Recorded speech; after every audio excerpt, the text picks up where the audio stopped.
आणखीन एक महत्त्वाची बातमी समोर येते। हनी ट्रॅपचं भूत सत्ताधाऱ्यांच्या मानगुटीवर बसणार, संजय राऊत यांचा निशाणा। हनी ट्रॅपची सीबीआय चौकशी करा अशी मागणी देखील संजय राऊतांनी केली आहे। राऊतांनी मुख्यमंत्री फडणवीसांना या संदर्भात आव्हान देखील दिले।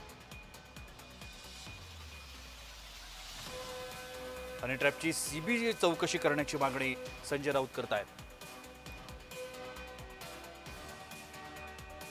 त्यांनी या संदर्भात एक ट्विट देखील केलंय आणि हे ट्विट करत त्यांनी मुख्यमंत्री देवेंद्र फडणवीस यांना आव्हान दिलंय।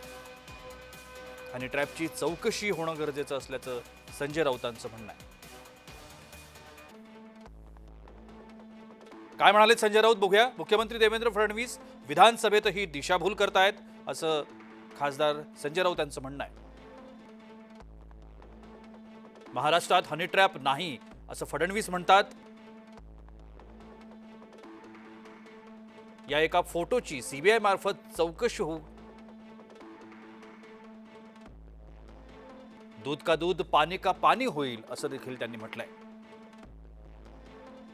4 मंत्री आणि अनेक अधिकारी या संपूर्ण प्रकरणात अडकल्याचं देखील संजय राऊत म्हणतात।